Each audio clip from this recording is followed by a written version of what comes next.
বাড়ির অনেক মহিলারাই কিন্তু এই কথাটা জানে না যে এই কৌশিকী অমাবস্যার শুভ তিথিতে বেশ কয়েকটি জিনিস আপনি বাড়ি থেকে যদি দান করেন তাহলে কিন্তু আপনার সংসারে আর্থিক অনটন লেগে থাকবে, দারিদ্রতা বৃদ্ধি পাবে, সুখ শান্তি তো আপনার সংসারে থাকবে না। এছাড়াও কিন্তু ঝগড়া বিবাদ অশান্তি আপনার পিছন ছাড়বেন না, কারণ আমরা অজান্তে এমন কয়েকটি কাজ করে ফেলি যেগুলো আমাদের সংসারে বিপদ আনতে বাধ্য করে, কারণ এগুলো আমাদের ভুলবশত হয়ে যায়, আমরা না জেনে করে ফেলি। আজকে হচ্ছে কৌশিকী অমাবস্যার শুভ তিথি। আজকে পড়েছে যে কৌশিকী অমাবস্যা শুক্রবার, এবার শেষ হচ্ছে শনিবার দিন। এই যে দুটো যোগ তৈরি হচ্ছে শুক্রবার আর শনিবারের মধ্যে, কারণ শনিবারটা এতটাই শুভ, এটা মহাদেবের বার, বড় বাবার বার, তার সাথে তারামার বার। অর্থাৎ এই যে বছরে 2025 সালে যে অমাবস্যাটা পড়েছে কৌশিকী অমাবস্যাটা অত্যন্ত শুভ বলে মনে করা হচ্ছে। আপনি একসঙ্গে তারামার আশীর্বাদ পাবেন, মহাদেবের আশীর্বাদ পাবেন এবং তার সাথে সাথে কিন্তু বড় বাবার আশীর্বাদ পাবেন। তার জন্য বেশ কয়েকটি নিয়ম আপনাকে মানতে হবে। এই কয়েকটি জিনিস যদি আপনি বাড়ি থেকে না দান করে থাকেন তাহলে কিন্তু আপনার জীবনে সুখ শান্তি সবসময় বজায় থাকবে। আগে জেনে নেওয়া যাক কখন পড়ছে এই শুভ তিথিটা। কৌশিকী অমাবস্যা পড়ছে আজ, অর্থাৎ 22শে আগস্ট শুক্রবার সকাল 11টা 55 এবং এই শুভ তিথিটা শেষ হচ্ছে শনিবার দিন সকাল 11টা 40 এই সময়টার মধ্যে আপনারা কিন্তু এই কয়েকটি জিনিস ভুল করেও বাড়ি থেকে কাউকে দান করবেন না। যেমন ধরুন মেয়েদের ব্যবহৃত গয়না, সে যে কোনো গয়না হতে পারে, কিন্তু পায়ের নপুর আর কোমরের বিছা ভুল করেও আপনি এই দিন কাউকে দান করবেন না। আপনার পরা সিঁদুরও কিন্তু আপনি এই দিন কাউকে দান করবেন না, কাউকে পড়তে পর্যন্ত দেবেন না। এগুলো কিন্তু দান করা অশুভ বলে মনে করা হয় আমাদের সংসারের জন্য। তাই প্রতিটা মহিলাদের ভিডিওটি মনোযোগ দিয়ে শোনা উচিত। এরপরে আসছে সাদা যে কোনো জিনিস। সাদা জিনিসের মধ্যে শুভ শক্তি বিরাজ করে, তাই আমরা যদি আমাদের বাড়ি থেকে শুভ জিনিসগুলোকে কাউকে দান করি তাহলে কিন্তু আমাদের সংসারের ইতিবাচক জিনিসটাকে আমরা কাউকে দিয়ে দিলাম, অর্থাৎ আমাদের সংসারের নেতিবাচক শক্তিটা প্রবেশ করবে। সাদা জিনিসের মধ্যে দুধ, দই, আটা, চাল, এমনকি লবণ।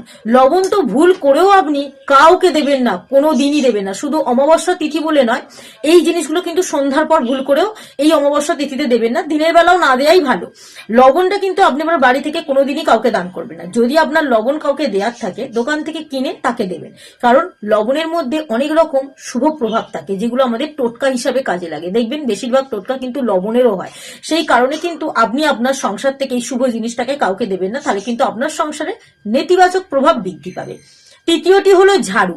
ঝাড়ুর মধ্যে কিন্তু মা লক্ষ্মী বিরাজ করে, আর আমাদের সংসারে কিন্তু মা লক্ষ্মী বিরাজ করাটা অত্যন্ত জরুরি, কারণ আমরা মহিলারা সংসারে এমন কিছু মঙ্গলজনক কাজ করি যাতে মা লক্ষ্মী আমাদের সংসারে বিরাজ করে, আমাদের সংসার সুখের থাকে, আর্থিক দিকের অনটন না আসে, আমাদের সংসারে স্বামী সন্তান নিয়ে আমরা ভালো থাকি। সেই কারণে কিন্তু ঝাড়ু আপনি এই দিন ভুল করেও এই শুভ তিথিতে কাউকে দান করবে না, তাহলে কিন্তু আপনার সংসার থেকে মা লক্ষ্মী বিদায় নেবে। এছাড়াও অন্ন আমাদের জীবনের সবচেয়ে অত্যন্ত গুরুত্বপূর্ণ জিনিস। আমরা যখন অন্ন রান্না করে ভোজন করি তখন কিন্তু মা লক্ষ্মীকে নমস্কার করি, আমরা সেই ভোজন খাই। তাই এই দিন যদি আপনি চাটু বা বেলুন চাকি কাউকে দান করতে পারেন তাহলে কিন্তু আপনার জীবনে অশুভ প্রভাব বৃদ্ধি পাবে। তাই আপনি আপনার বাড়ি থেকে চাটু বা বেলুন চাকি এই শুভ তিথিতে কাউকে দেবেন না। এছাড়াও আসছে টাকা।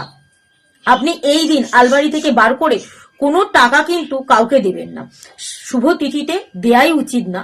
তবুও সন্ধ্যার পর ভুল করেও আলমারি থেকে টাকা বার করে কোনো জিনিস কিনতেও যাবেন না, কাউকে দানও করবেন না। দিনের বেলা আপনি সেই টাকা দিয়ে যা কিনবেন কিনে আনতে পারেন, কিন্তু সন্ধ্যার পর আলমারি থেকে টাকা বার করে দেবেন না, এতে মা লক্ষ্মী অসন্তুষ্ট হন।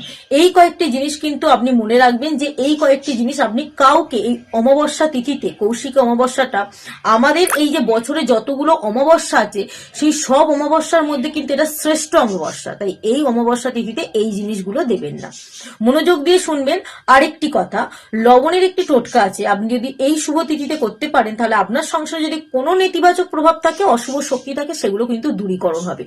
কি করবেন, লবণকে আপনার যে মেন দরজা বা সদর দরজা আছে সেই সদর দরজার সামনে কিছুটা পরিমাণ লবণ আপনি ছড়িয়ে দেবেন। এতে কিন্তু আপনার সংসারের মধ্যে থাকা অশুভ শক্তি, নেতিবাচক প্রভাব আস্তে আস্তে দূর হয়ে যাবে। সময় লাগবে কিন্তু আস্তে আস্তে দূর হবে। অবশ্যই কিন্তু এই অমাবস্যা তিথিতেই করবে। তার আগে একটা কাজ করবেন, এই লবণের কাজটা করার আগে আপনার বাড়িতে যদি কোনো তারা মায়ের ছবি থাকে বা আপনার আশেপাশে যদি কোনো তারা মায়ের মন্দির থাকে, অবশ্যই একটা লাল জবা ফুলের মালা আপনি এই যে 11টা 55 থেকে আজকে শুরু হচ্ছে শুক্রবার, আগামীকাল শনিবার দিন 11:40 মধ্যে যে শুভ তিথিটা শেষ হয়েছে, এই শুভ তিথির মধ্যে যখন হোক দিনের বেলা চান সেরে পরিষ্কার কাপড় পরে আপনি কোনো মন্দিরে গিয়ে তারামার একটা জবা ফুলের মালা কিন্তু আপনি মাকে অর্পণ করতে ভুলবেন না। এছাড়া আপনার বাড়িতে যদি তারা মায়ের মূর্তি থাকে, আপনি কিছুটা পরিমাণ একটা সিঁদুরের পাতা কিনে আনবেন। সেই সিঁদুরের পাতা থেকে সিঁদুর এবং জবা ফুল, একটা লাল জবা ফুল আপনি যদি মায়ের পায়ে অর্পণ করতে পারেন, তাহলে কিন্তু মায়ের আশীর্বাদের সাথে সাথে আপনি মহাদেবের আশীর্বাদ পাবেন, বড় বাবার আশীর্বাদ পাবেন।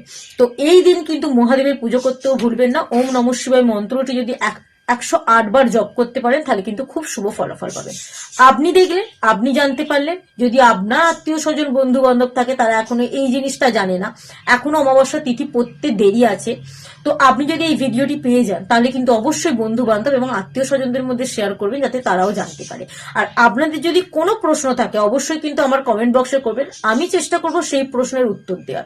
আর ভিডিওটি কেমন লাগলো কমেন্টে জানাবেন। যদি ভিডিওটি ভালো লাগে লাইক, কমেন্ট এবং শেয়ার করতে ভুলবেন না।